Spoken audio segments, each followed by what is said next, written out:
Hi. Hi, everybody. This is Kari at the Northwest Neighborhood Meeting. I have not done this before. This is hybrid. We're going to see how this goes. If one way or another, it'll be recorded.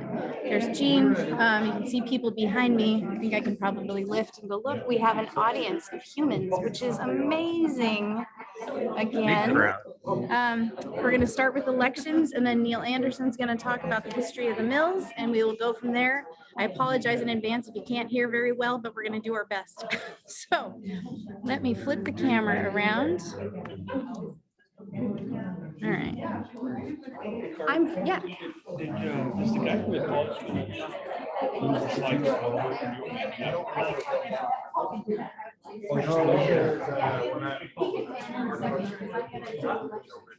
okay, then you can show he only went out with us one time.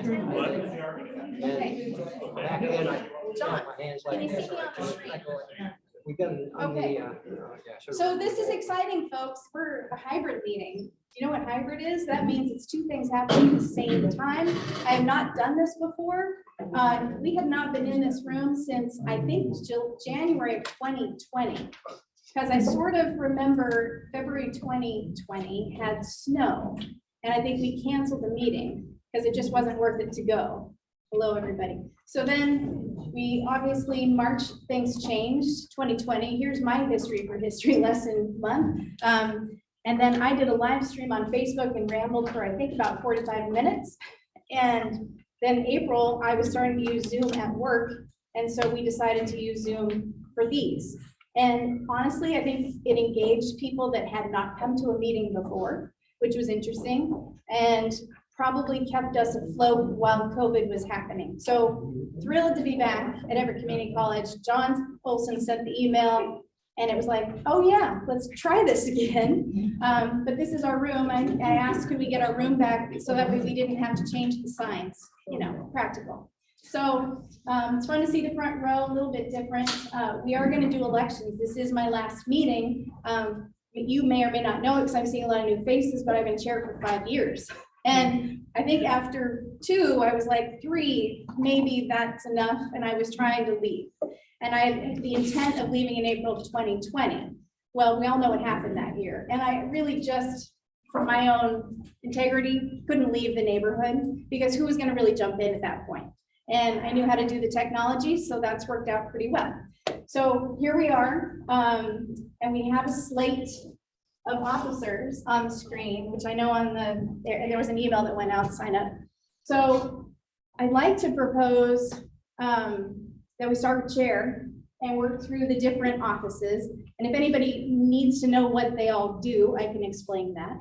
And when we're done with elections and I say congratulations to the new person, then I will move back to Zoom host, and then we will have Neil talk about the history of the mills. And Neil, I want to say thanks to him because we've been going back and forth on email for 2 years on this. We had thought about doing it at the park, but he wanted to do a presentation. And so we're happy to have it back here and that the opportunity arose. So really. So the nominee for chair is Holly James. Is there anyone else that would like to put in their name for chair? This is Holly. This is Holly. This feels very weird, I gotta say. So everyone online, I'm sorry, but you can't vote, or you can or wave, but in the room, all in favor of Holly James as the new chair, raise your hand. Any opposed? Any abstentions? I do have experience, and I've been serving as vice chair for the last few years. I have been chair before this lifetime. This lifetime. I know what I'm not getting into. Congratulations, Holly. Thank you. Okay, so for vice chair, it has been Holly, and then Shelley Whitkop has thrown her name in the ring. There she is. Yay. Anyone that wants to challenge Shelley for vice chair? More than welcome to challenge. I was the chair from 2010 to 2016, and I'm the vice chair just to make sure I function. Okay. Good. That's great. Okay, so all those in favor of Shelley as vice chair, raise your hand. All right, that's pretty good. All opposed? Abstentions? Okay, good. Anyone want to be secretary? Essentially what it means is that we try and keep track of the minutes from the meeting. So I've been posting them as a story onto the website, and then that keeps our history. It's changed since the city sort of separated themselves from the neighborhoods on this point, but kind of communications. Anybody? Anybody? Seeing none, we'll move on. Okay. Treasurer, ultimate man, Russ Kasselman. No. No, and I nominate you. At least until like a few months have passed. You're not out of town yet. That's true. You're still here. I want to intern. I mean, let it be known, I would like to intern as treasurer, but I'm happy to have Russ as treasurer until such time that I could learn the ropes. So we could vote for both. Russ is treasurer, Kari is intern treasurer. Does that work? Okay, so all in favor of that proposal? Raise your hand. Wait, Russ is like. He's not getting out that easy. I'm not, yeah. All opposed? Russ. Okay, so what will happen on treasurer then is I'm gonna learn the ropes from you. How's that? Okay. But I know that they're attempting to leave town. It will happen at some point in time. The other two positions that we nominate and vote for are council and neighborhood rep. Tim, I believe you're still in for that? Yes, okay. So position one, Tim Knopf. Everyone in favor of Tim Knopf? All right. I'm not gonna even oppose.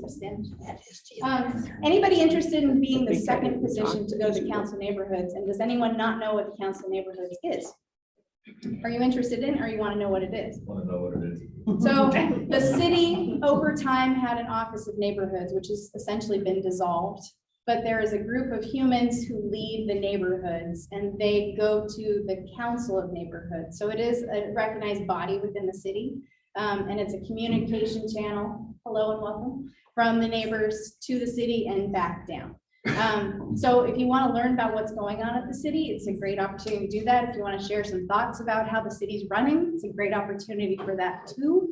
And then we have an alternate, so that way if one of the two cannot go, then they can fill in. Sometimes that's chair, that's up to Holly to be that third. But we do need two reps. That's per the bylaws of the Council of Neighborhoods.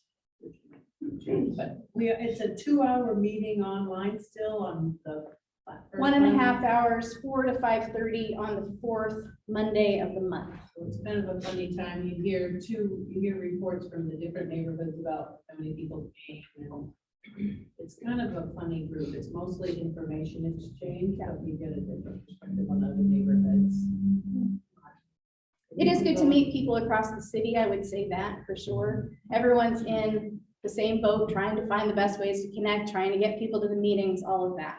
I don't think they even report anymore of how many people attended meetings because it just takes up time. So they just move through what's going on and get some information that way. I can see Tim counting. He's already ready for the next one. Anyway, anyone also interested in checking out, you can even try for a little while and then see if you like it or not. We do need two. That I can say. All right. Right now. What is your name again? Brian Hennessey. Brian Hennessey. Okay, all those in favor is Brian Hennessey. Thank you, Brian. Holly, do you want to be the alternate? Yeah, sure. Okay, so then Brian or Tim, if you cannot go, tell Holly, and then Holly would go to the meeting. And Tim and Brian, maybe you two connect. We'll go from there. And that's really it for elections. So we're done. Yes. Okay. I'm not leaving you. Two things I wanted to cover. One Holly will cover, which is the park. And I put up here the Mother of All garage sales map to remind everybody that we do this really big, huge event. And we're looking for our committee now. In fact, we're not quite late, but we need to get going. So if anyone's interested in participating, it's fun. I mean, I've been doing it for 5 years. It's a lot of work, but like if you have graphic design skills, the map. If you like to put out signs, we take that too. If you like to raise money, we got that. I mean, there's lots of different ways to help. So I'm just throwing it out there. And with that, for Holly's part, I brought the enrollment form for the Mother of All garage sales. This is our biggest, stand in front there. This is our biggest fundraiser, so we ask you to rent your sign that goes in your front yard for 20 bucks. And then you can do your dues if you'd like, $52 a year, $1 a week. But we'll probably have a third line this year, which is to donate to the park for our native plant garden. So Holly, come up here. And then you'll be in the camera. Look how well I follow orders. That's good.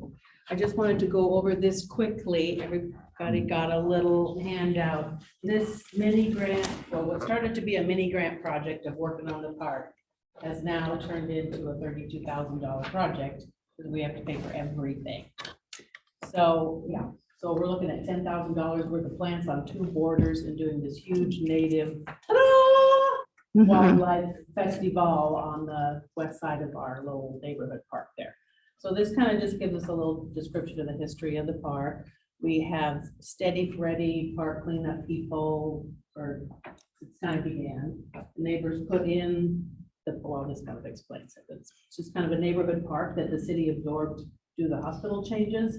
So we're not on their plans, and they have a no planting plan. So if we want stuff, we're gonna have to do it. So we're gonna do it. And if anybody has specific interests about any of the areas, if you have a plant business or no contractor.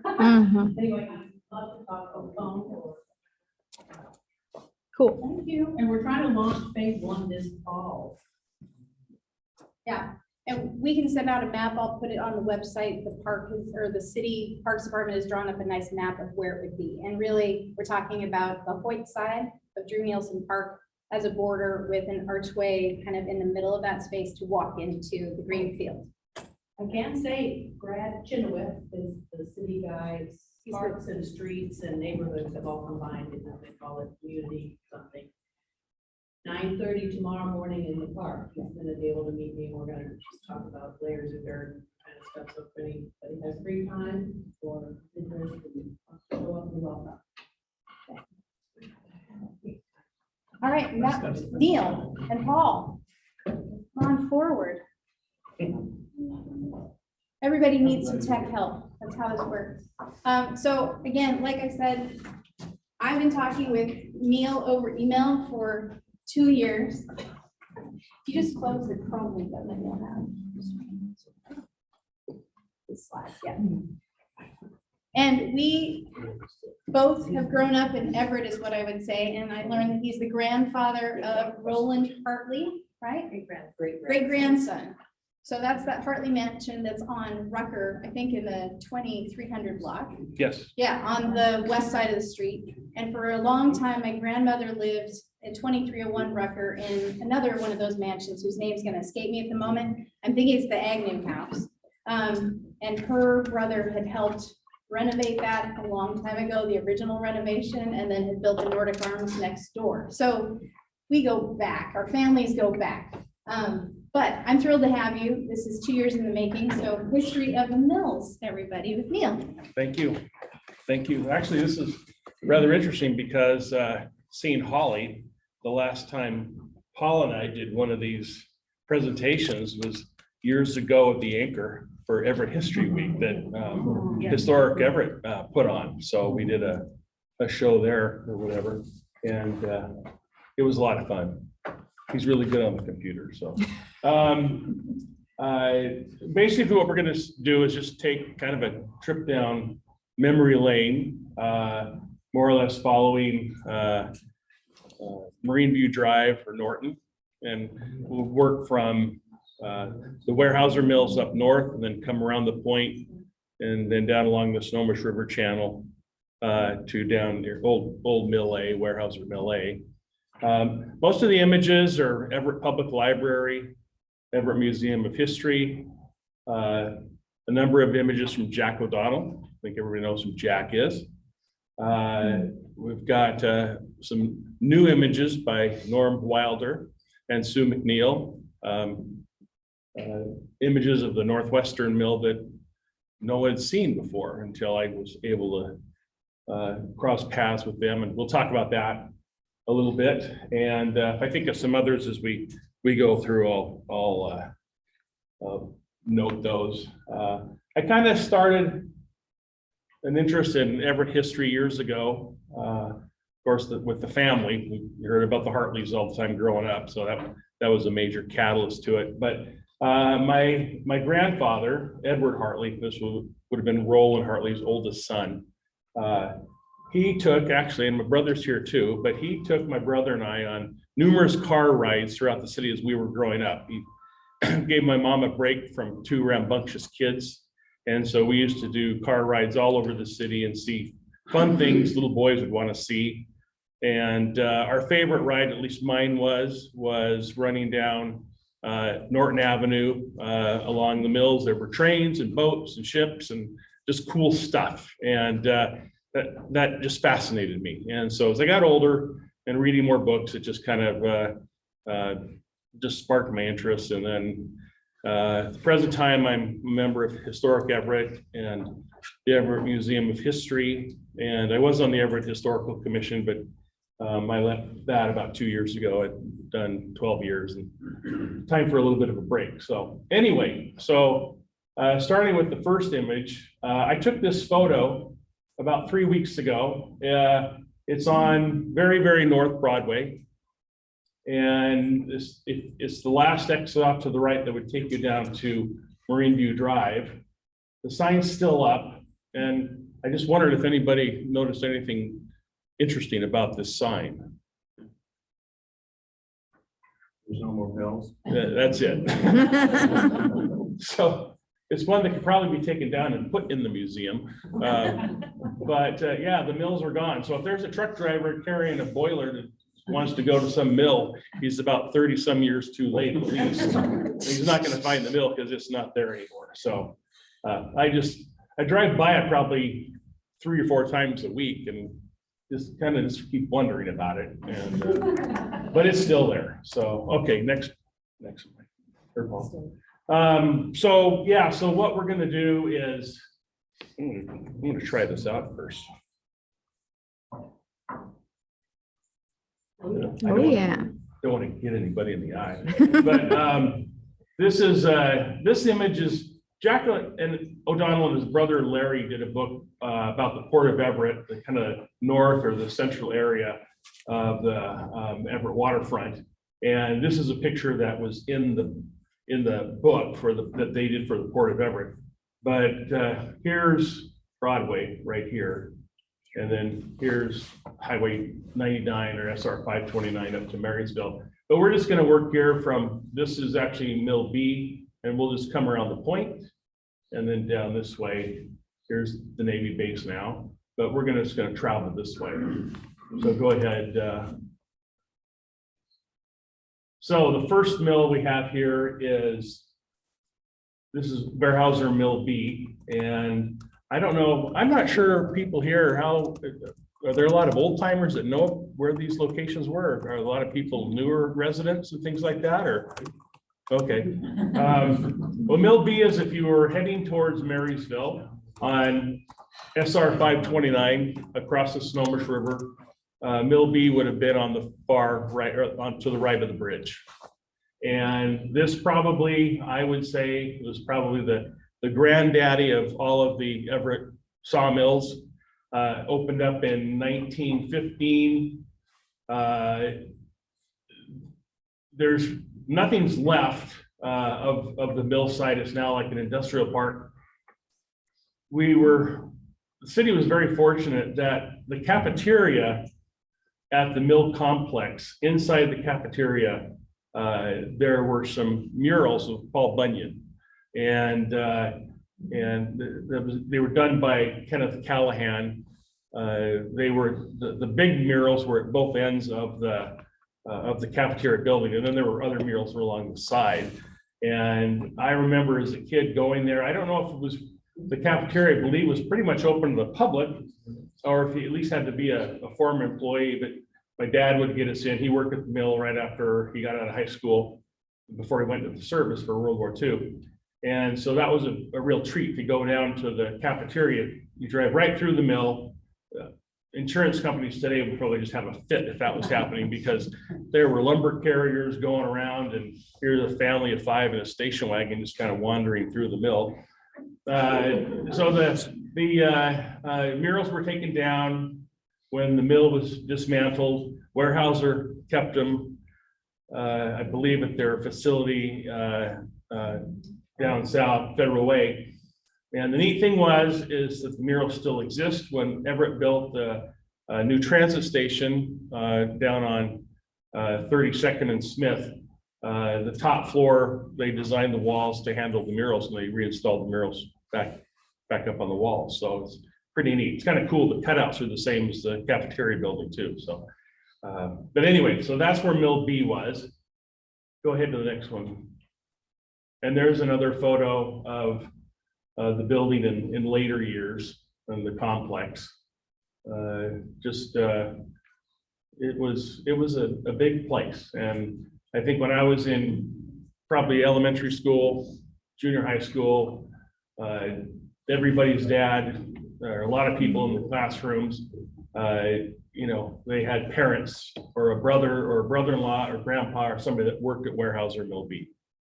And if anybody knows something about the mill too, and you want to say something or have a comment or addition, you know, go right ahead. This is, I hopefully just kind of keep this real informal. So I appreciate any comments. And what did they produce from that mill? just lumber. They weren't doing shingles.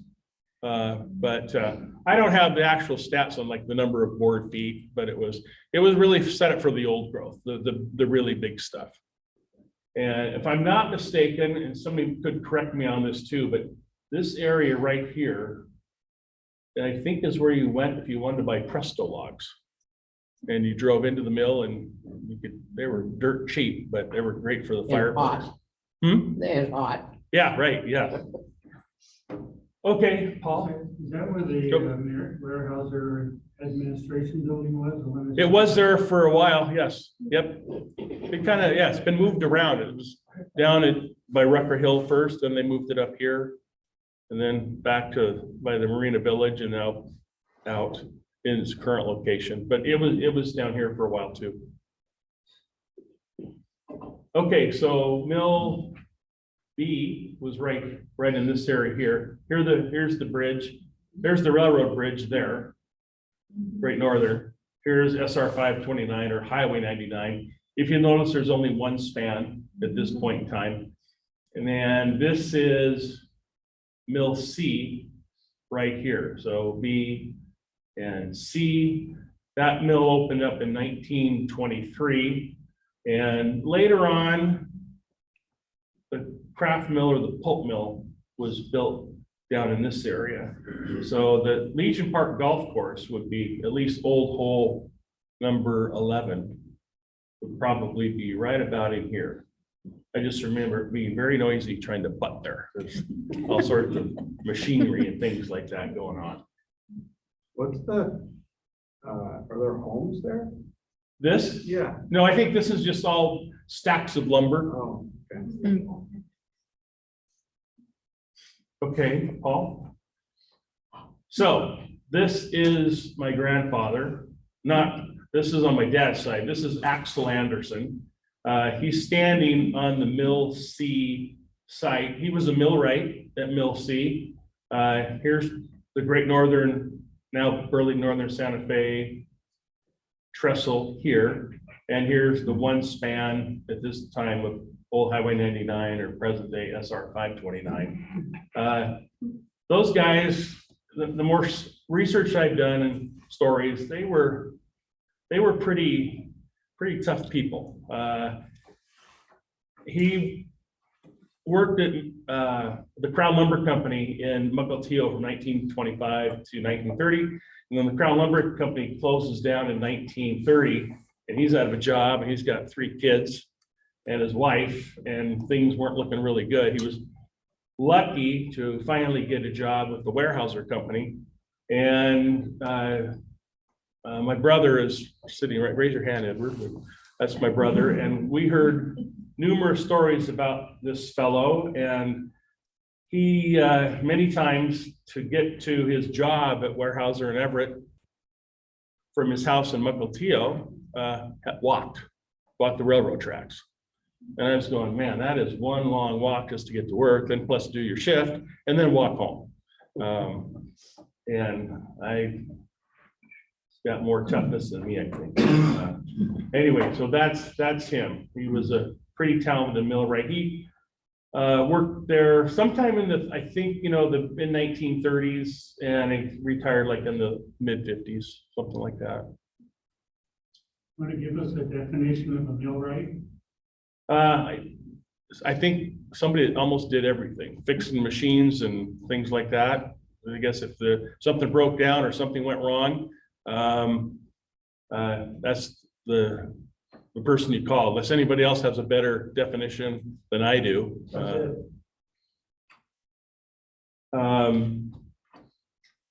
Let's see, I thought there was one thing I was going to say on that, but I forgot.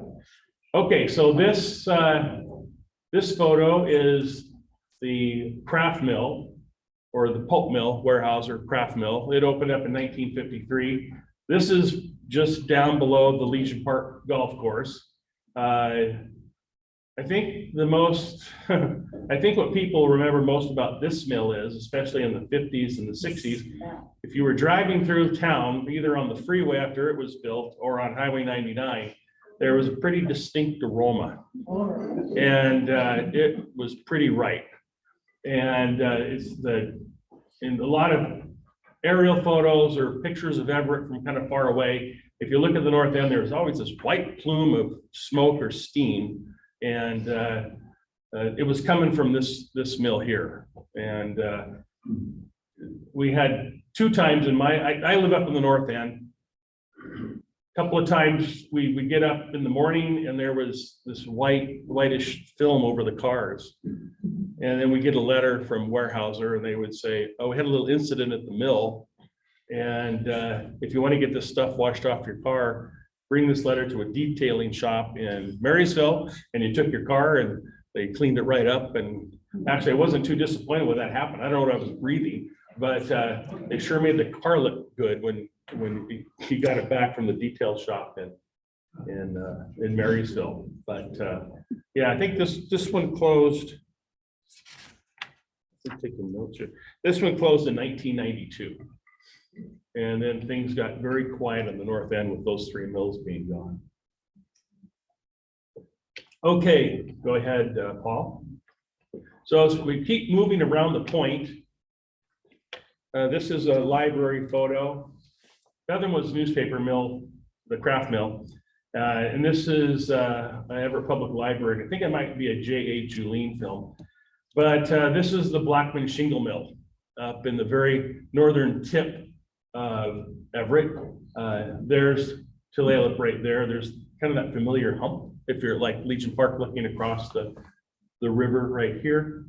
And so this is the Charles Blackman Shingle Mill. It opened up in the early 1890s. It ran under different ownerships and things like that till about 1940. It was one of the older mills in Everett. They were actually shipping shingles out of there in the 1890s.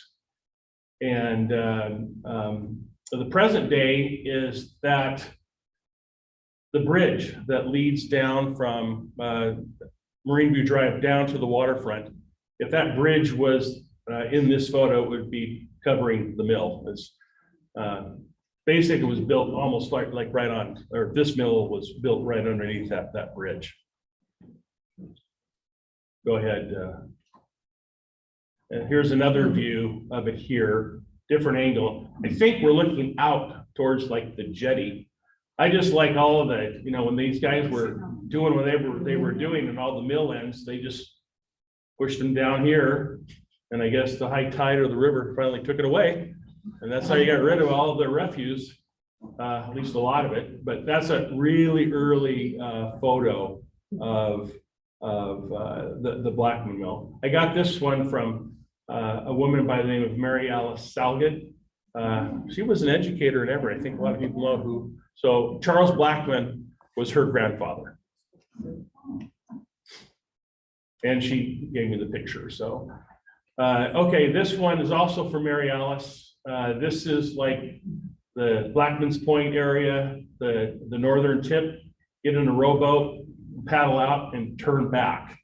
And that's the view you would see. So the mill, it's not a very clear image here of it, but I think that's it right in here.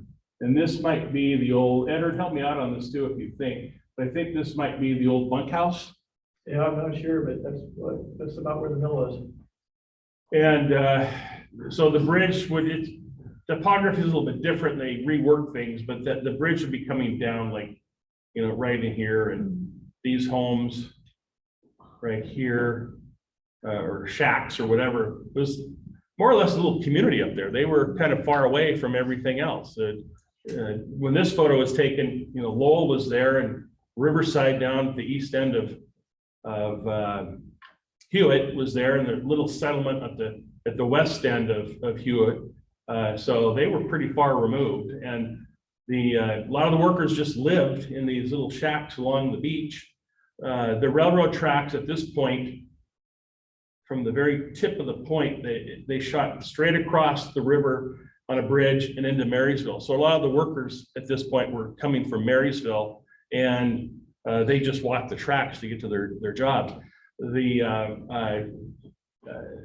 Helen Blackman was the daughter of Charles Blackman, and there's a book that Everett's First 100 Years Voices, has some amazing stories, but Helen Blackman was telling some stories that she, on Friday nights, they would usually host dinners and things like that for the mill workers, because she was very worried that the boys working in the mill were going to go into Marysville or into Everett and get into trouble. And so they tried to have sing-alongs and campfires and things like that, you know. And so I don't know whether it worked or not, but that's what she said in her oral story. Okay, go ahead. Would those houses there be about where the north door or Sheldon is now? These homes would be basically near the bottom of the bridge. And so those homes probably are you know where the new building is going down there at the foot of the bridge? Yeah. That's, I think, that's what you'd be looking at, very, very close. We don't see that characteristic slash or cut in the hillside that I've come to expect to see. Right. When I look at this part of Everett, did that come when they moved the railroad? It could have been when they moved the railroad and when they were just doing other work up there, you know, who knows? But probably a lot of it is when they moved the railroad and took it around the point. Okay. Okay, so this is the Wiedauer Lansdowne Mill. This is where, or the new industrial park building, Baywood, that project that's taking, the building's up now. I think they're getting close to finishing it. It's not already finished. But that building sits where this mill was here. This is the old, it was Wiedauer Lansdowne for a number of years, and the Pointer Lumber and Box Company. And in 1950, so this is basically 200 Norton or 200 West Marine View Drive.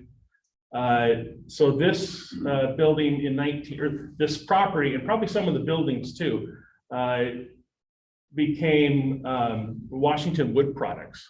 And I remember Washington Wood Products because it was the bottom of the bridge and you look to the right, and that's where Washington Wood Products was operated. Washington Wood Products, then there was another operation that moved in. I think it was the same company with Washington Forest Products. Then it became Publishers. And Norm, you might remember some of that because you were probably driving by. Well, yes, sir. Okay, and it became Publishers, then it became Baywood.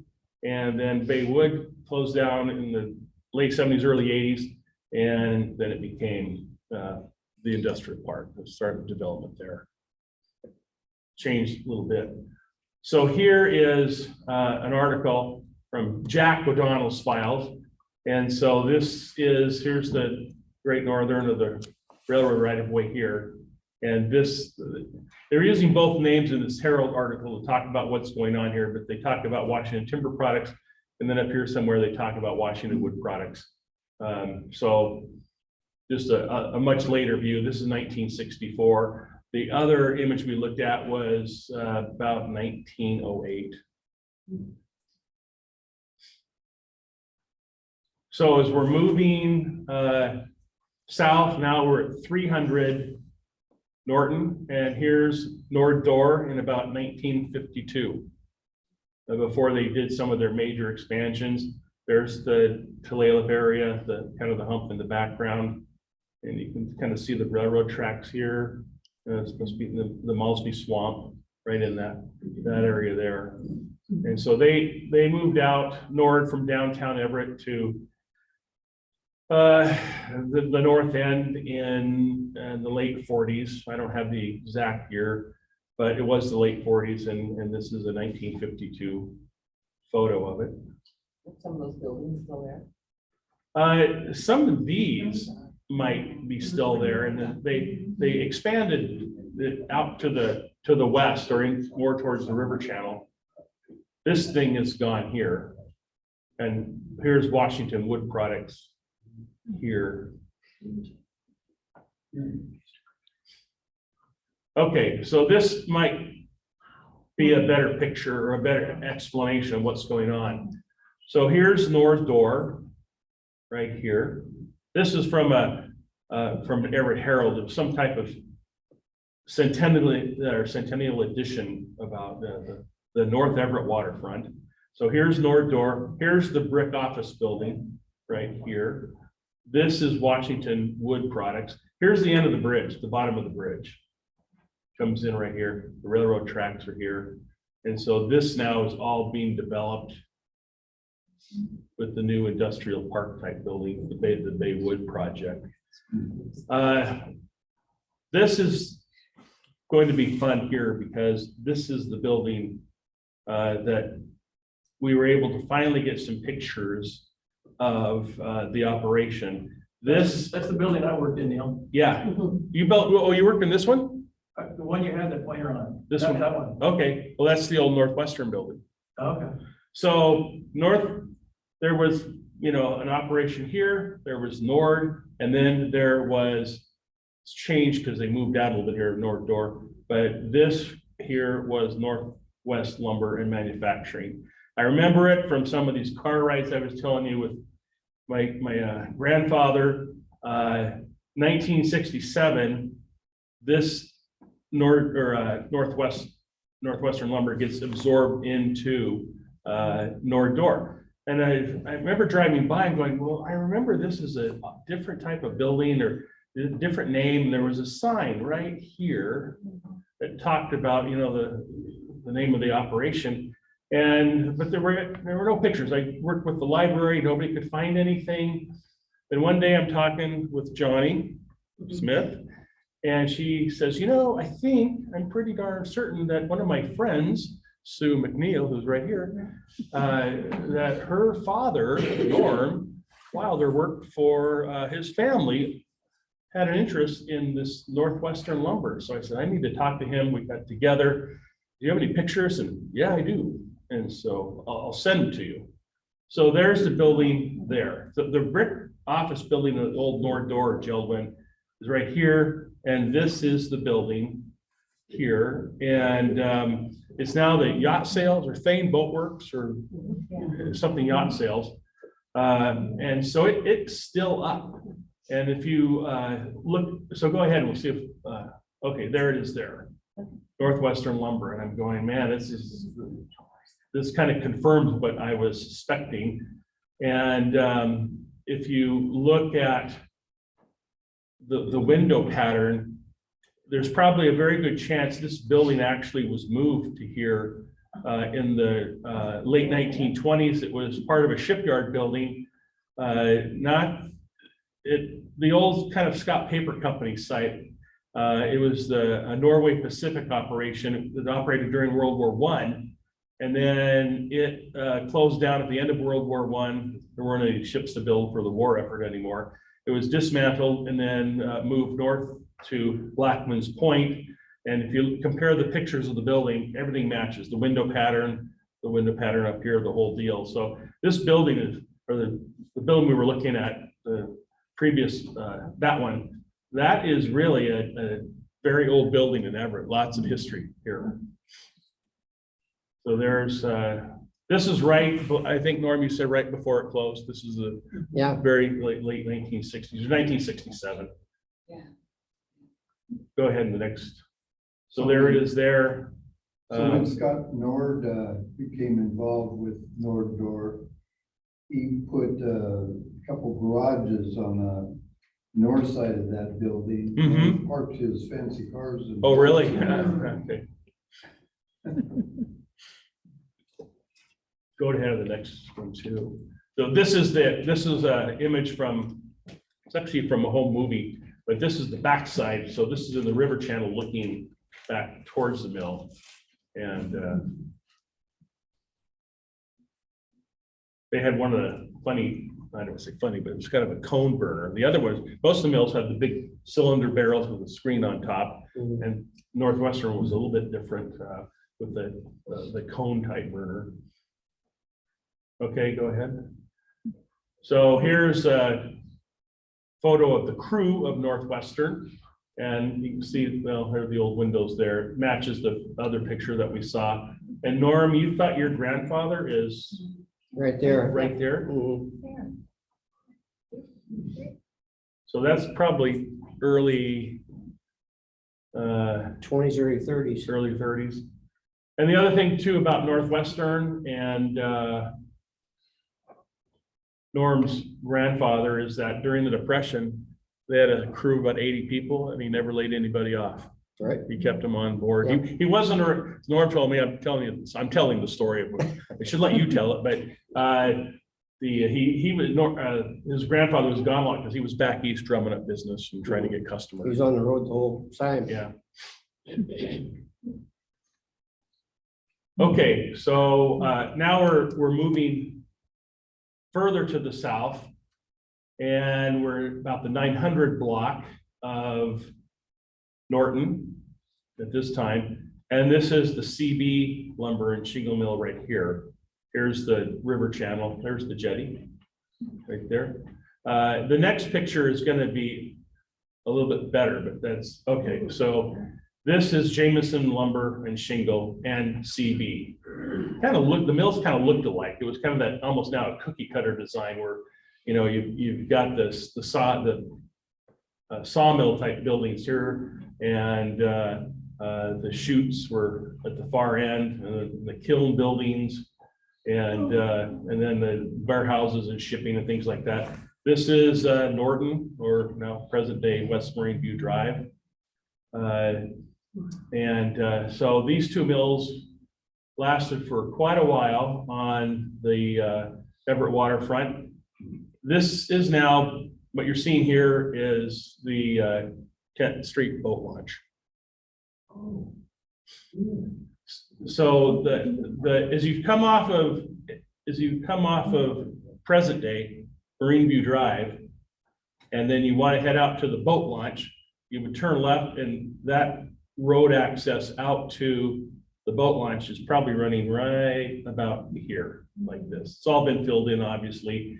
And if you've ever visited the equator, then it's probably sitting right about there. I'll go back one, to that one. These two buildings burned, these two operations burned in the 1967. CB closed in 1955, but then they reopened as the Pilchuck Shingle Mill. And they lasted for about 5-6 years. And then it closed in about 1960 and sat vacant. Jameson, they were still running. In late August of 1967, something happened and Jameson burned to the ground, or to the water, in a really spectacular fire. It was middle of the night. I think my brother will remember this, but I remember waking up, might have been 1, 2 in the morning, something like that. And I heard a lot of people talking, a lot of voices. And he kind of looked up and said, well, wait a minute, how come it's not dark? Our room is orange. And popped the shades open. Our room faced west, we were living at 13th and Hoyt. And it was bright orange and there were sparks flying up and over the houses. And next thing you know, my dad comes in, get dressed, guys, we're gonna go head up north and have a look at this. And sure enough, it was going. About 3 or 4 days later, this mill burned. This was arson.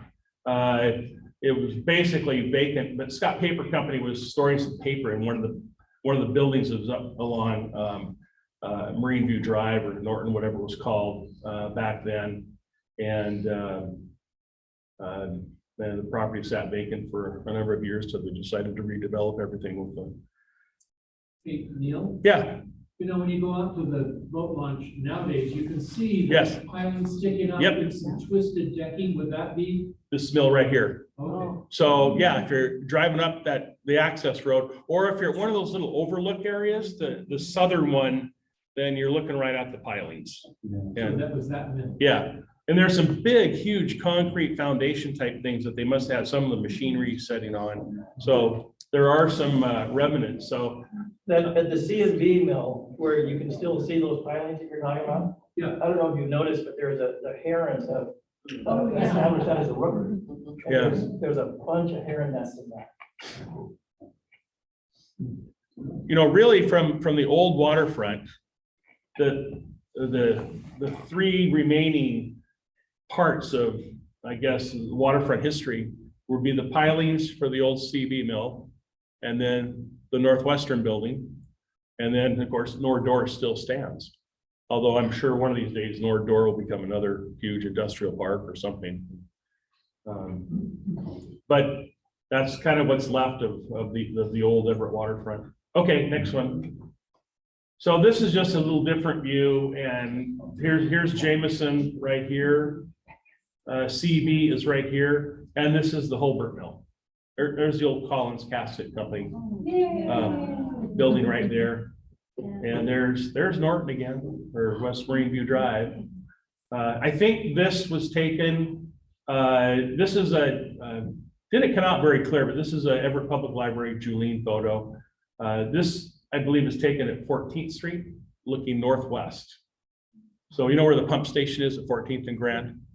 So that's where that image was taken. Here's some type of utility line going down, probably to the 14th Street dock, which we're going to see here in a second too.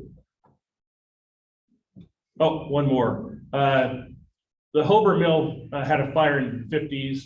They kept running, but the end was kind of near as it was with a lot of the lumber and shingle mills in the 50s and 60s.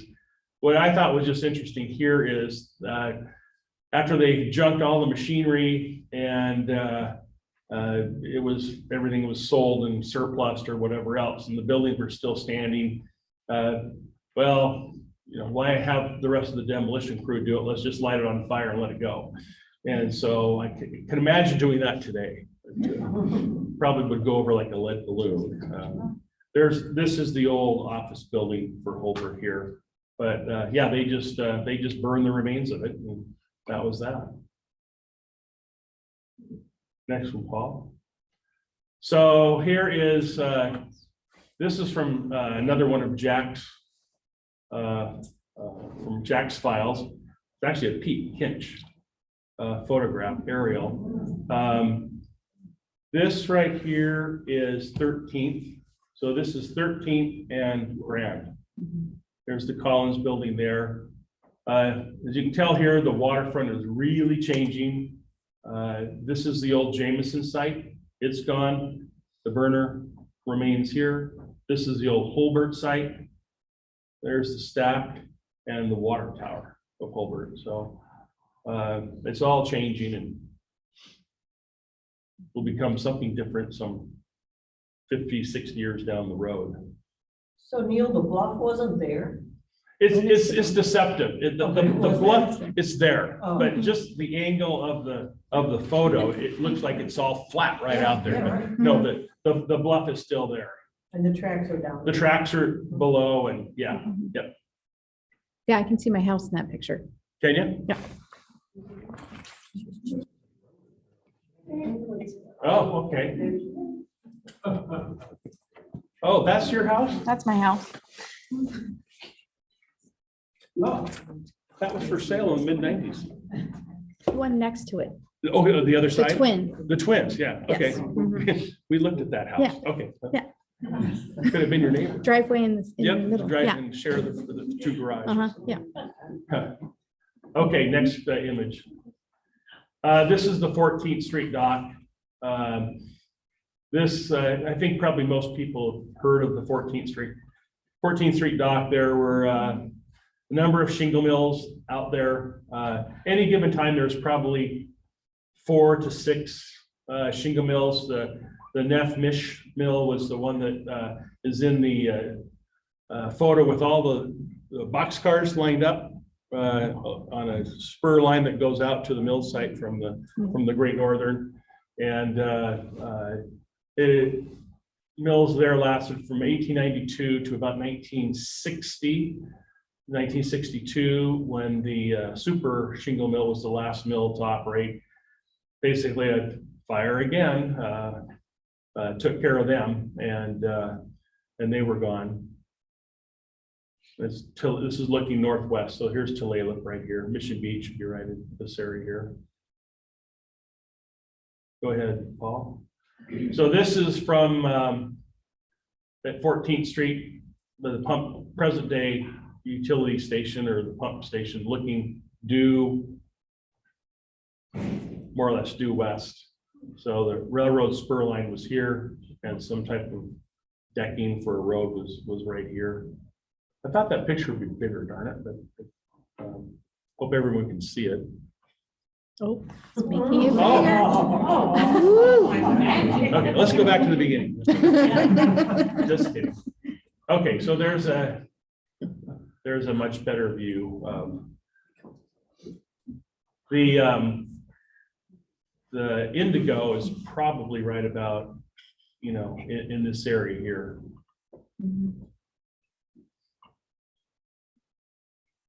Okay, Paul, next one.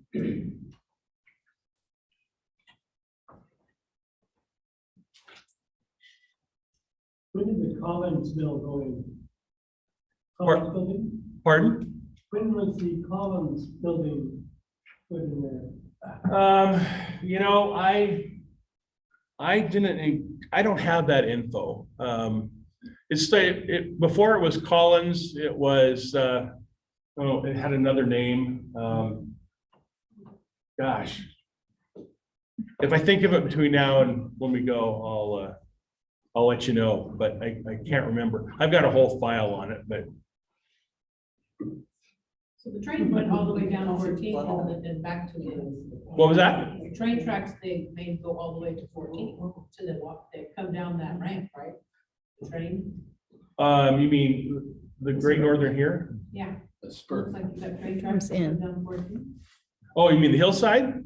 No, Oh. so they come out towards the water. Looks like the train going over the water next to the road. Oh, yes, right in here. Yeah. Yeah, this would be the road. The train tracks are right at the toe of the bluff, right here. And then Norton was just, they call it the Beltway. You see old newspaper articles calling it the Beltway. So this is the 14th Street dock here. Here's Hulbert right here.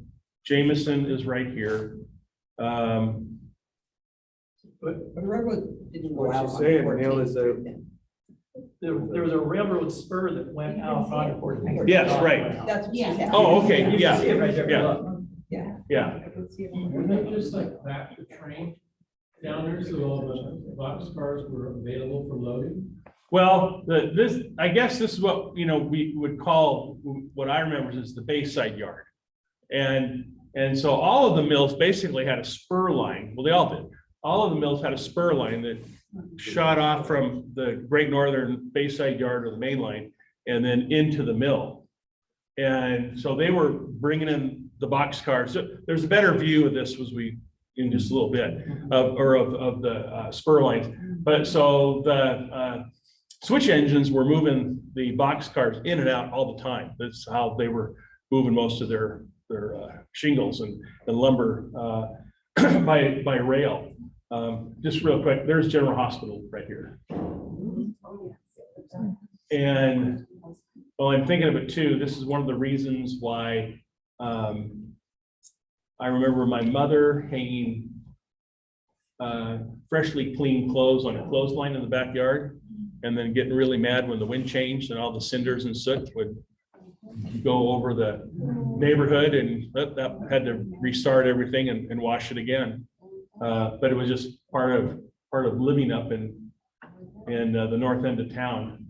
But yeah, it was, and in later years when this, instead of like a trestle type thing, and it was actually a road surface, regular road, narrow, you really had to watch what you were doing, because this, there weren't any restaurants out here. The only reason you should be out here is you had a job out here. You had a fishing boat or you worked in one of the mills.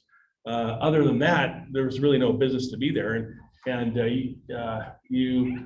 old Everett Heralds, if you look through them, you'll see a lot of collisions between a switch engine and a car. There were no, they had the crossing signs, railroad crossing, but there were no gates, there were no red flashing lights. This was really truly a working waterfront. And it was, I mean, the amount of logs here is just incredible. So are those logs all tied together in some way? Yeah, they're in a raft. Yep, they're all Or tied they make a together. raft? Hmm? They're on a raft or they make a raft? They make a raft. They're just floating. And they do tie them or something? Yeah. And this is where a lot of North End mothers would say, don't go playing on the log raft. Yeah. Well, that lasted about 10 seconds, Oh. because that was, that was. But there was a difference with those log rafts that today, if you look at a log raft today, Yeah. when the logs come off of a log truck, they're banded with steel bands. And it's an entire bundle. And they throw those in the water. That's what makes your log rafts. But those are individual logs.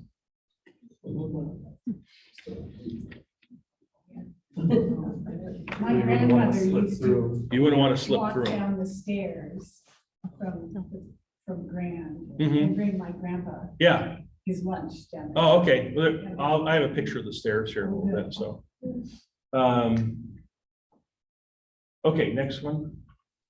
So this is about 1960. Obviously, the waterfront's changing. Now the moorage yacht basin is starting to move north. So this is what's left of the 14th Street dock. This is the super shingle mill right here. It's the last one. It would burn basically 1960, 61, something like that. If I just kept walking out here, then the yacht club would be right about here. So the yacht club building. So if you're walking on the waterfront, this now is a nice promenade thing and stuff like that. And Edward, we kept our boat, K-float, right over here somewhere. It's almost, if the photographer could turn around today and take a picture looking back towards the bluff, the apartment, you see the apartment building, the one that burned, that's now rebuilt. And you see the new, there's a Woods Coffee going in, there are a couple of new bakeries and things like that. So those operations are going to be right behind the photographer. Where's Robinson Marina? It would be way to the left. And that'll show up here in a little bit, I think. Okay, Paul. Okay, so things are changing here. The super shingle mill, this image, again, Jack had, but it's from Maureen Dury. And so the Everett Yacht Club building is right here, the one that's abandoned now. So this is. When did they fill all that in, When did they fill all that in?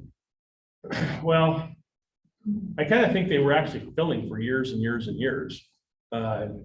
But probably a lot of the fill was done like in the 60s as the mills closed down.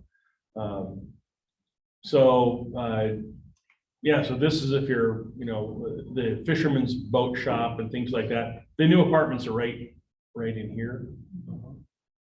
This is still mostly Well, here, this is, okay, Edward, this is the Clough Hartley site right here. Yeah, I think that's right. Yeah, and this is a burner that Scott Paper Company You can built. see the net sheds on there.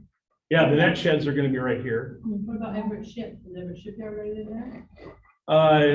Well, the fisherman's boat shop was right here. Yeah, Yeah, that labor was, right. where they had the ways. I think so, yeah. Oh, yeah, the big thing that went in, yes, right, yep. You know what year that is? Well, the yacht club, they built the yacht club building in the very late 60s, 68, 69-ish, something like that. And the super shingle mill came down in the early 60s. So this has got to be between, it's got to be mid 60s maybe.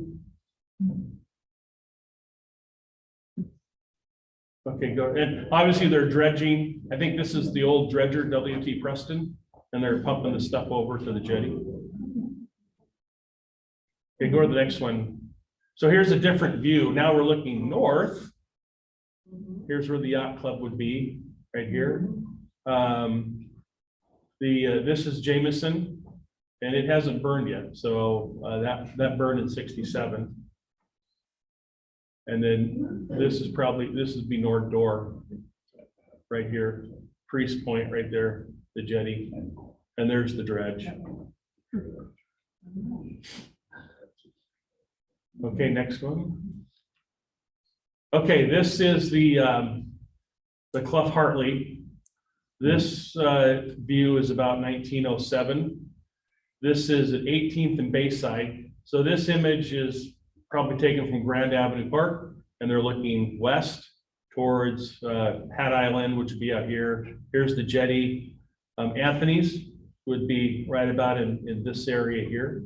So once you turn off Marine View Drive, if you're heading out to dinner at Anthony's, and you make the right turn and then you're heading west, you're basically driving through the middle of the old Clough Hartley shingle mill.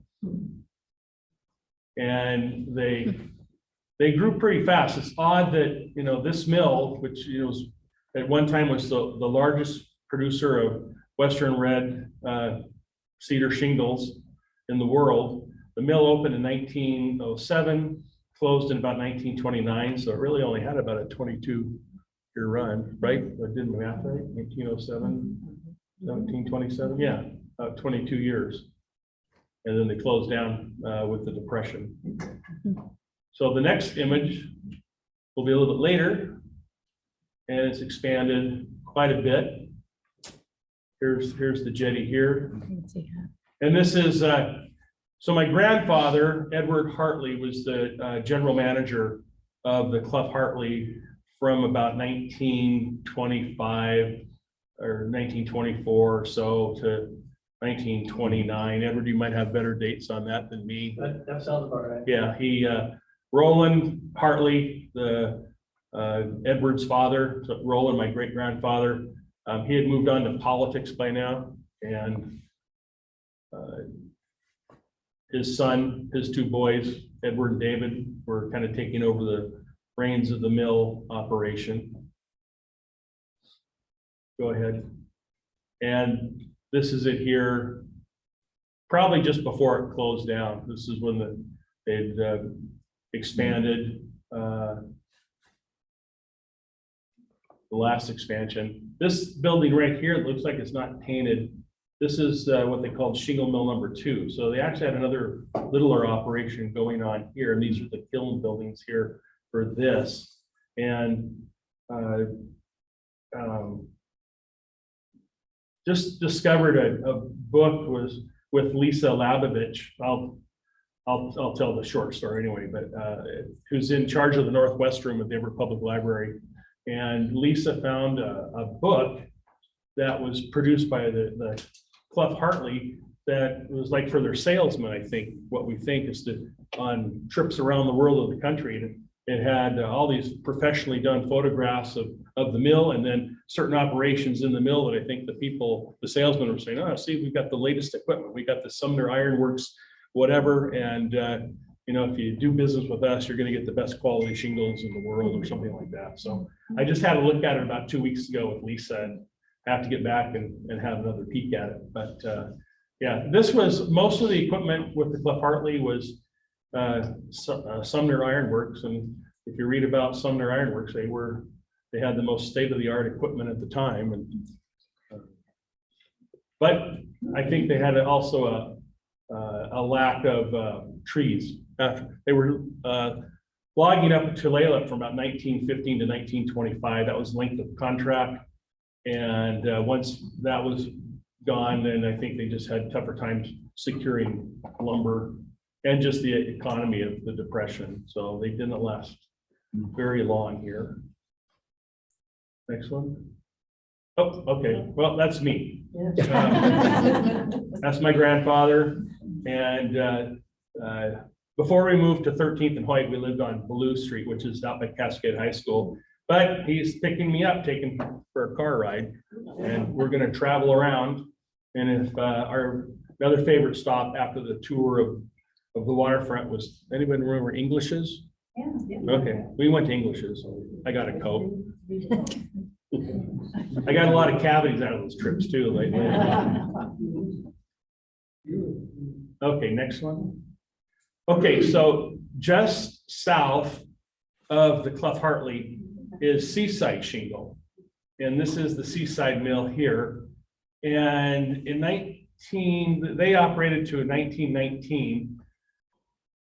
And David Clough, Roland Hartley's father-in-law, David Clough bought this mill in 1919 and then basically gave it to my grandfather, Edward Hartley, and his brother, David Hartley, for their service in World War I, to appreciate, you know, the effort that they gave for the war effort. And our grandfather, and my sister Mary, I'm sorry, I'm leaving her out, but my sister's here too.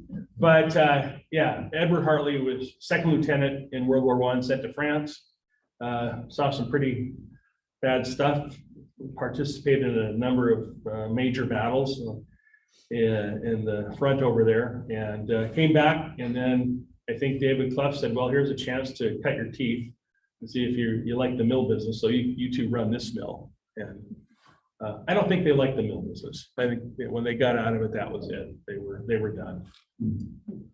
So all these pictures you're showing the jetty in the background. Mm-hmm. What's the history of the jetty?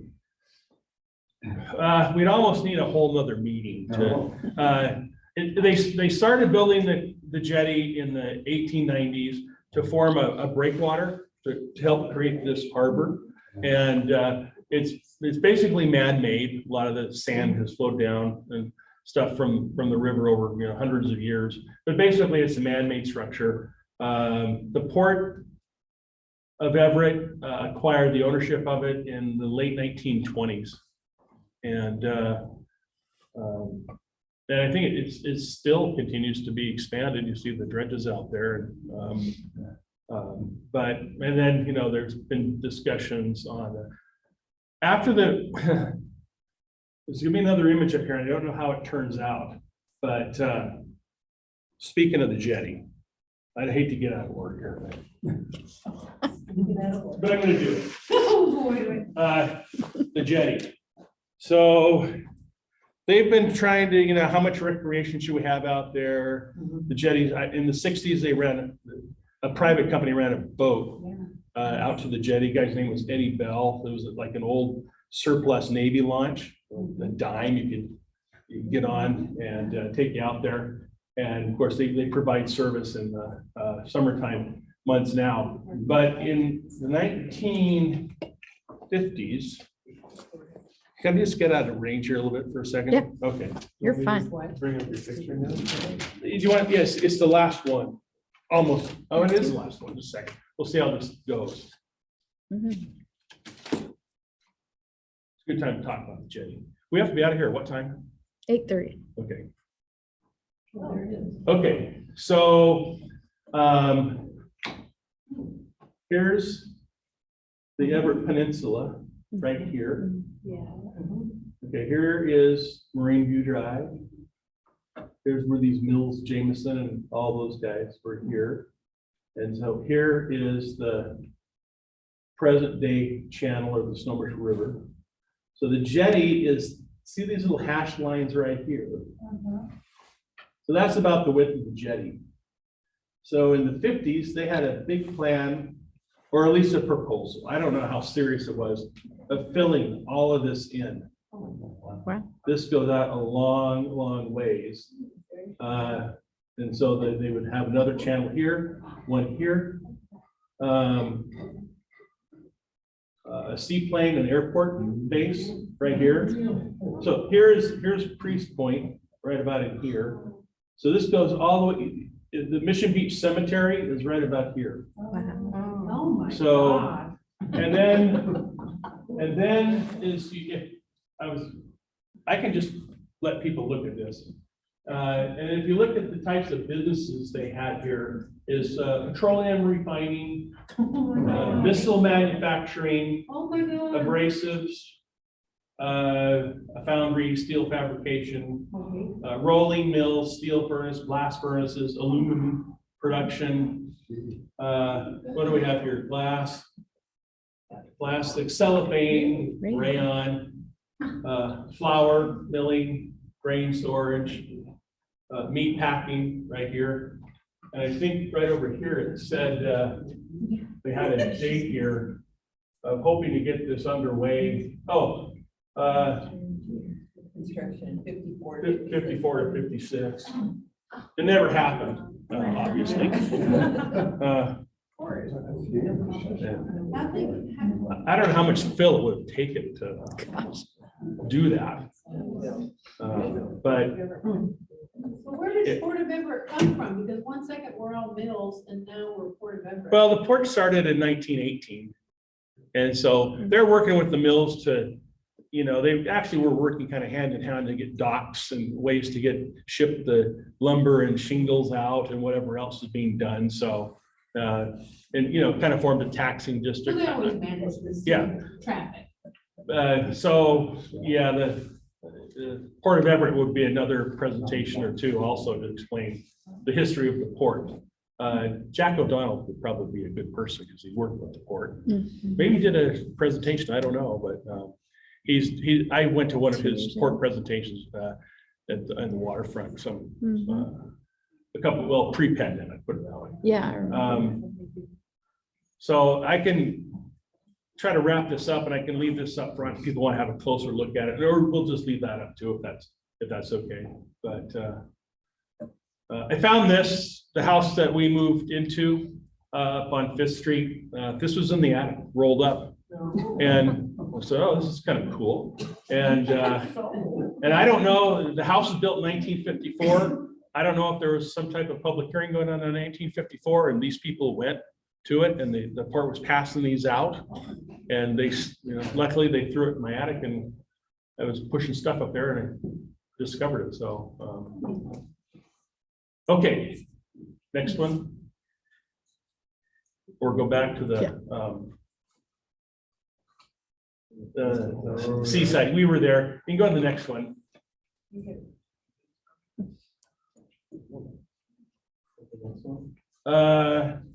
Is that the next one? It should be 25. Okay, so so here's the Clough Hartley right here. This is the seaside, and so I'm sorry, I forgot if I mentioned that when David Clough bought the seaside shingle mill for the two grandkids, he changed the name to Bayside Shingle.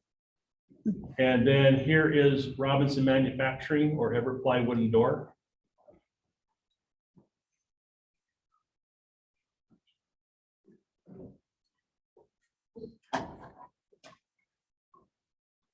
Oh, blow a fuse. I don't think so. John. That's why you're here.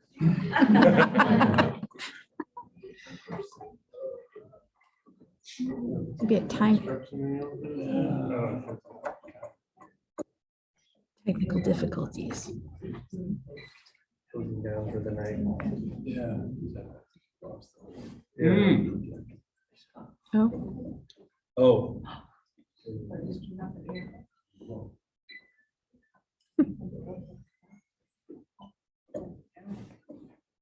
and we're coming back. Thank you.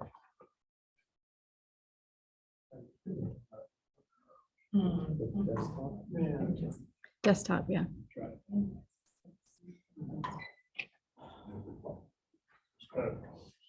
Okay, And we're back. we're back. So here's the bluff here. Grand Park is right up along here. I think at this time here that the old seaside or bayside is closed. There's nothing going on. There's no smoke. I think the economic conditions were not allowing them to run that. And okay, go ahead with the next one. So here's this would probably be, well, it's taken from Grand Avenue Park. And here, okay, so here you can see the rail lines as they come off the Great Northern right of way. Crossing, this is all pre-fill pretty much. So here's Norton or West Marine View Drive. And so they're just coming across here. This is into the Clough Hartley. And this spur line right here, actually with the train on it with a bunch of boxcars, they're pushing it into Robinson Manufacturing. And Robinson would eventually become Everett Plywood and Door. The view is looking southwest. You can barely see Mukilteo kind of out here at the point right here. And so their Bayside Shingle is listed here. You talk about these businesses like, oh, this is just too big to fail. Wow. I mean, it looked like you're looking at it back then. It's like, oh, this is stay here forever. I mean, these people have invested way too much money to have these things closed down. Obviously, things change. So the Navy base would be right about here. If you're looking at from Grand Avenue Park, the Navy base, and you see the soccer field down below, that'd be right about in here. The soccer field's probably this area here.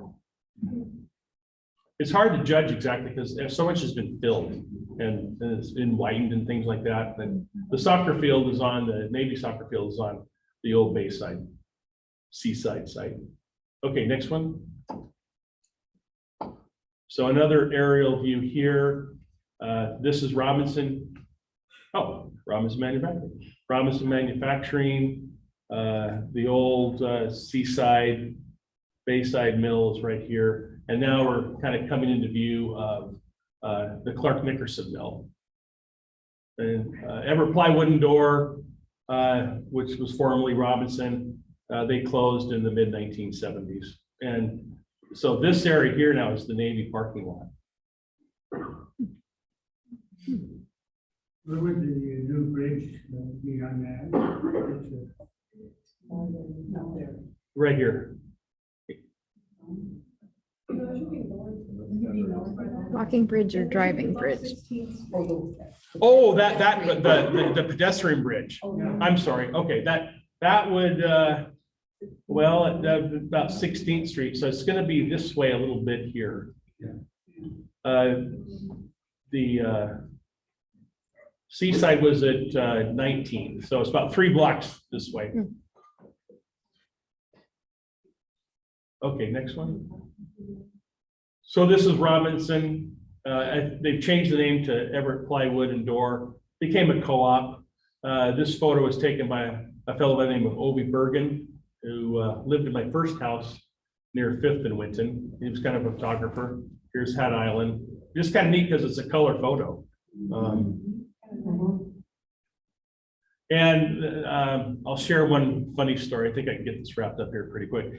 But in Cub Scouts, we did a tour of the mill. We were old enough to get in, and so we did a tour of the mill. And we entered in the mill down here somewhere, and then we walked this way through this part of it. They wouldn't let us into this part. But right about in here, and Everett, I don't know if you were on that particular field trip. I was inside the mill. I don't remember who I was with or what was going on, but I Okay. remember being in there. So our scout leaders took us on a tour, and the chipper was right about in here.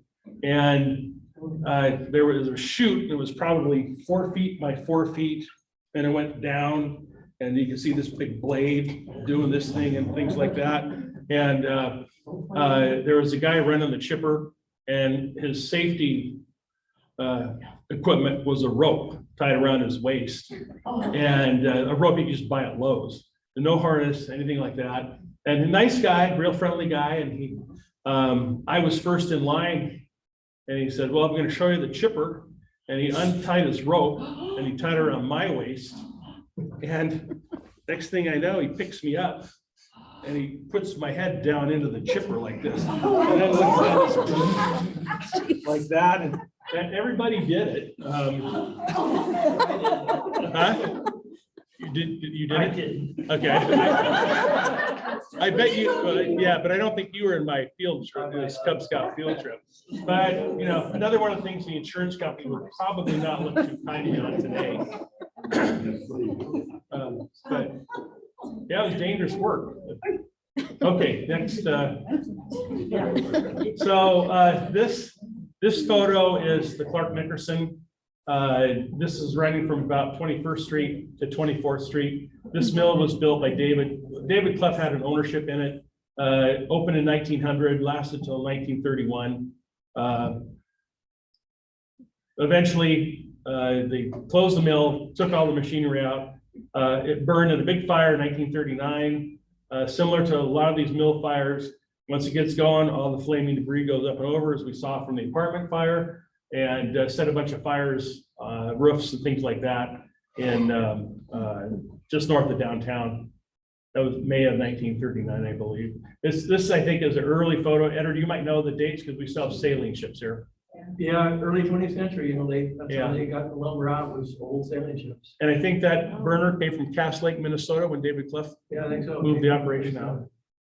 Okay, next one. So this is another view of the Clark Nickerson. This is like at 24th Street. So Scott Paper Company, or, you know, Soundview, they would have been a little bit further to the left, but not too far out of range. They were one of the bigger operations on the waterfront. Okay, next one. They were one of the bigger operations on the West Coast. Yeah. So this is the Clark Nickerson. This is Puget Sound Pulp and Timber, which became Soundview, which became Scott Paper Company, which became Kimberly-Clark. This is the site, and I don't know where the photographers. It's a Julene photo. I know the photographer, but I don't know where he was standing in the mill complex. But he's looking back to the north and to the west. So here's the bluff of the houses on the bluff between like 25th Street and up to about 18th Street. This is the Clark Nickerson here.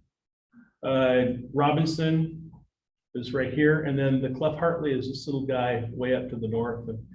And, you know, kind of see why Everett was known as the city of smokestacks, Pittsburgh of the West. But they were.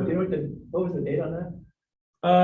You know, Edward, I think that the Clark Nickerson is, or Clough Hartley's closed. It just looks too quiet, I think. So I'm thinking maybe, oh, well, they started building Puget Sound Pulp and Timber in 1929. So I think this has got to be early 1930s. Oh, okay. And the Clark Nickerson closed in 1931. And here's the boxcars of the Great Northern. Okay, next one. I always like this picture. A day at the beach. This is in the Port of Everett, or Parks Department 100 years. This is the Clark Nickerson back here. If the photographer would eventually turn to the right, do a 90-degree turn, you would see the Scott Paper Company.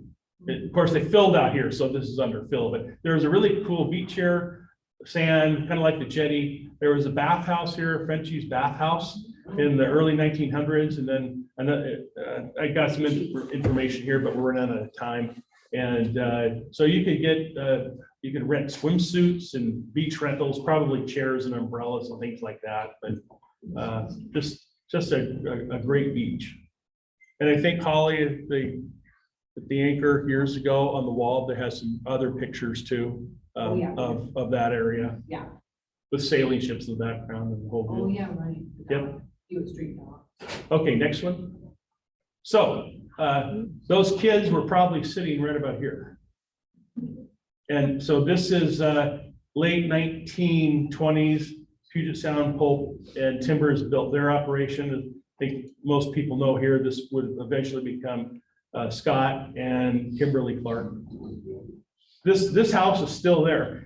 And this photo was probably taken off the back of the Hartley Mansion at 2320 Rucker, because that house is in the same, that has to be. And here's the old office building of the Clark Nickerson that's sitting over here. Okay, next one. Marine View Drive. This is like in front of old Scott Paper Company, 2-lane road. Here's the upper parking lots. I think the city's trying to figure out what are they going to do about that. But just a 2-lane road. People just park right on the side to go to work. There's Robinson or Everett plywood and door, and this is the the bridge that drops down to the lower level. No room for a mistake. You sneeze, you're going to go into a car. Next. So this is the old Bell Nelson mill at the kind of the toe of Rucker Hill. And I'll try to make a long story short. This mill here would be purchased by Weyerhaeuser, and in 1903, Weyerhaeuser retools it and becomes the first Weyerhaeuser sawmill in Everett. So Rucker Hill is right off to the right. It's not a very good, it's a newspaper photo, but and the next image, I took this image. This is 1970. This is at the foot of Hewitt and the western foot of Hewitt Avenue. The dome is right here, and that's Mill A, Weyerhaeuser, Rucker Hill. There's the old train station, and this is probably getting ready to close down about now when this image was taken. Okay, next one. I threw this in just for what was Everett like back in those olden days. And this is Mildred Simpson, and Mildred is Paul's great-grandmother. And in 1960, Mildred Simpson was elected to the first City of Everett elective office. She was elected as the finance commissioner, back when Everett had a finance commissioner, public safety, and what was the other one, Mark? Finance, public safety. The Parks Board. Yeah, well, there were three commissioners. She was in charge of finance, and she was a no nonsense, and as editorial the Herald said, good person to have holding the checkbook for the City of Everett finances. And yeah, so she's the first woman back in 1960 to have an elected city official. We need another one of her. Okay, next one. Yeah, this is a nice little letter she got from a company that kind of was taking over from the mill operations, the Boeing company. So they're thanking her for her service and guidance and whatever else, and helping the Boeing company build out by Payne Field. So she was a force. Next one. I believe these are 5 women who are working at Mill C. So we had Rosie the Riveter, and here we have Mary the Millwright. So this is in my grandfather's photo album, and just looking at the dates of the photos and things. No names, no date, but my guess this is World War II. And so the men are off to war, and the women are now filling the ranks in the sawmills and shingle mills. Here are the stairs. This is at 21st. This is at 21st Street. There's the bottom end of the bridge. Robinson Plywood, Robinson Manufacturing is right about in here. Today, this would be the corner of the kind of the Navy parking lot. But yeah, all those. There were stairs at 21st, 19th, and 14th Street. So did the Robinson Mills turn into a marina? Because I remember Later on they had a marina. They converted part of their site to a marina, boat storage and boat rentals and things like that. 60s, right? Yep, 60s. Maybe even the late 50s too. Okay, next one. And so again, just kind of what the world was like. This is sometime between 25 in 1933, but the timber companies are kind of worried about, boy, we're going through a lot of logs. We might want to do something here. And they want to prevent a total, complete economic collapse to save the lumber industry. Okay, next one. And this is another one. This is early 1930s. A third of the state timber is already gone. And we better start thinking about ways to do something. Next one. And, were the good old days really that good? I don't know. This is 1914. And here we've got Everett police chasing a suspect through the Great Northern Tunnel downtown. And they got him, but, shooting away as they got the guy at the other end of the tunnel. 1914. I didn't think things like that were going on, but okay, next one. Yeah, this one I think was kind of funny. You probably can't read it, but the chief of police, Peter Krabby, is issuing orders to his men to visit saloons and arrest all men who appear to be loafing after 11 o'clock. That was a cheap one. Yeah. The head of the police department believes that Everett is becoming infested with undesirables who come here from Seattle, other northwestern cities to prey upon this community. So there's trouble. Okay, next one. Train Hold Up is movie thriller. What it was a robber boarded a train near Mukilteo and held up the engineer and the fireman and uncoupled the train, the passenger cars from the rest of the train, moved the train down the tracks, and then they had the part with the U.S. post office baggage or post office car and robbed the train there. The passengers were unhooked about another mile away or something like that. I think this was like 1901 or 1910. But okay, next one. Oh yeah, this is just coming to Everett on the Great Northern in Montana. The train was being robbed. The Overland train. The Empire Builder wasn't named yet, but this is on the main line between Chicago and Everett. And yeah, they came around a corner, and just like you see in the movies, they stopped the train, and something happened, and she got shot and ended up in the hospital in Everett. That's where her first visit to Everett was in the hospital. This was 1901. Yeah, I think this is 01. Or wait. Yeah. Yeah, 1901 right there. Just a Yeah, I couple. like the other article. Yeah. Just a couple of more. Oh, okay. Well, this is people in North Everett are getting mad. This is 1947. Too many cinders falling on the city, so they need to do something about it. And this one, yeah, kind of a, might want to reword things, but I like, this was 1910. An umbrella became a useful weapon for two young ladies in 1910 when they discovered they were being followed home from work from the Grand Leader, which is a kind of a department store in downtown Everett. The Herald reported, so they knew they were being followed. So instead of shrieking for aid or following the customary feminine policy of fainting, these young women doubled up against the would-be robber, beating him so frantically about the head with an umbrella that he took to flight.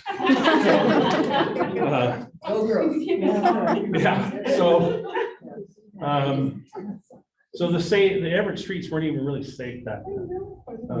Okay, and then here's the here's the map, and I'll just I guess we've got about 7 minutes or so.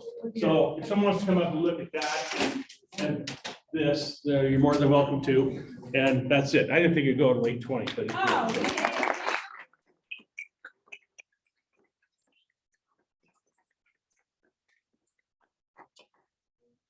okay. Thank you very much. And some people think you got This is History Month. We do have history to give away. So I was gonna do some random number generators and then whoever's closest, and I just raise your hand, I don't know. And we'll, somebody will get a book. So, raise your hand if you want to guess between 1 and 100. 60. All right, 78, lower. Oh, 37. 37, higher. 48. Oh, you're very close. Lower. 45. Higher. 47. 46. Higher. 47. And. All right, I also have okay. I have one of those posters. You know the posters, of the, Fort Gardner Bay. Yeah. So, let's see. Okay, so another 1 to 100 guesses. What number? Between 1 and 100? Yeah, 1 and 100. 42. 72? 72 lower. 38. Lower. Lower than 21. Oh. Lower than 20. 18. 18 lower than 18. 5. Higher than 5. 11. Oh, higher than 11. 14. Lower than 14. 13. Lower than 13. 12. 12. Okay. Good throw, sir. All right, I have one more book. Okay, so 1 to 100. Shout out. 43. 43, higher than 43. 82. Lower than 82. 62. Lower than 62. 59. Woo-hoo! On the nose. All right. Thank you, everybody. Thank you. That's all I have. Do you have questions for Neil? Ed? Our city councilwoman arrived late and didn't get introduced, so if anybody doesn't know. Yes. Mary? Hi. Hello. Do you want to get questions for Neil first, And then I can give a quick update. Sure, that'd be great. Any more questions for Neil? There were some throughout, but I think we're gonna need you back. Okay. Whoever had the question on the Collins building earlier, so dates and Tim, maybe? I forgot who it was. I thought somebody had a question on the Collins building. Or I think you, yeah. Oh, he did? Oh, that was Russ. Yeah, that was Russ. When was it? If I can get his name and address, I have some stuff I could just mail it to him Yeah. that will tell the whole history on the I'll Collins. connect you. Okay, Yeah. just email it to me. Okay. And Yeah, any other questions for Neil? Okay, thank you so much. thank you. Yeah, Mary, come on up. If you stand here, you can be on the screen. So what other presentations do you have? Yeah, exactly. Me? Yeah. Oh, well, there are a couple. Stand in this general vicinity. So my grandfather, I always remember when I was younger, he had missing like the tips of his fingers. Used to be the blade sharpener at warehouse. Oh. And so, yeah, he had a very tough hands. So my family got to participate in the Easter egg hunts. And so my husband wanted to make sure that I said thank you for that first and foremost. A couple quick updates. If anyone is familiar with the last remaining upland wetlands area, it's kind of by the Boys and Girls Club here in North Everett. If there are anybody, environmental groups or anybody interested in being a part of that discussion on what's going on with that, please reach out and contact me. We're looking right now, I just had a meeting recently with the VOA with information about 988, and anyone not familiar with that is there is going to be implemented this year in June, a new phone line access to mental health supports.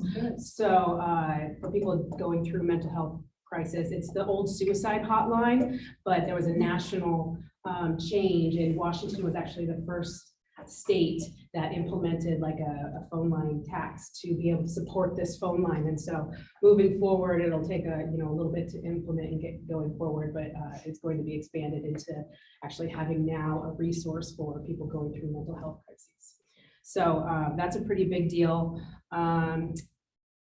I've still been pushing for the Nuclear Remembrance Day, so hopefully that should be recognized March 1st. For those of you familiar with our Marshallese community, we've had a pretty significant Marshallese community. We're lucky enough to have one, here in the Pacific Northwest, specifically North Everett, and they have kind of a tragic history when it comes to that, but there aren't very many localized populations of them in the U.S., and we're lucky to have them. I'm also part of the Economic and Cultural Vitality Committee. If anyone was watching the recent council meeting the other night, they were talking about how they're going to be implementing a C-click fix. So that'll help for like if you come across graffiti and stuff like that, a way to kind of be able to document those kind of code issues and whatnot. They're also working on digital permitting accelerator. I haven't heard too much about it, but it's supposed to be making the whole permitting process earlier. It's a little bit slower than they'd like. There's going to be a party in the park, May 14th, over at Garfield Park, for anybody interested, from 10 to 12, to celebrate some of the new additions there. Right now, we're looking at some tenant protections, just looking at like things like move-in fees to make sure that they're not, exorbitant, as a lot of our neighbors are having a hard time moving into new places by having first, last, and deposits and additional fees on top of that. We authorized the mayor to sign the transit education and field trip program with the Imagine Children's Museum again, which is a good thing. And then we approved moving forward with the lease for the South Everett Community Solar Program with the PUD. That's up down by Walter Hall Park. It's a really good spot for it. It's going to be assisting emergency bill assistance for folks. That's all I have on my immediate list. Oh, and the red light cameras.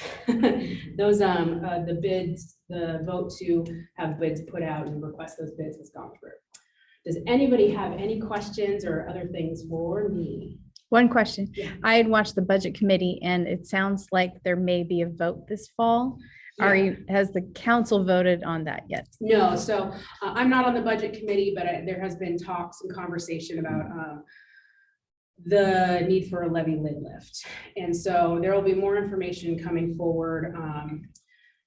And so if people have insight and are following that process, I'll keep bringing more info to you on specifically what that's going to be for. I don't know if that's going to be specifically designated towards, public safety or, what arenas that's going to be for, just because I'm not on the budget committee yet and they haven't given us a full presentation. But from what I understand, there is an interest in having that to address. Otherwise, there's going to be probably significant staffing cuts going forward, just because we're, the majority of our government is our staff and our workers. So, thank you. Yeah. Any other questions? None? Can you help us with our park? With your park? This is the beginning, I'll do this, but Yeah. we have to pay for our own trees to come to the park. I've been talking about it on the news. I'm sure you. Yeah.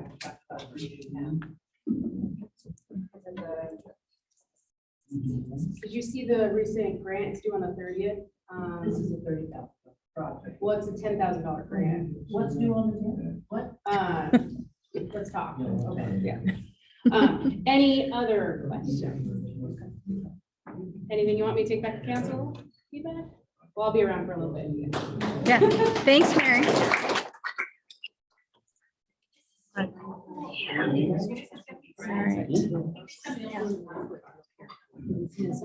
All right, thanks everybody for watching. We're going to close this and see you next month. I think it's the 19th is the third Thursday. Have a wonderful evening. Bye, everybody.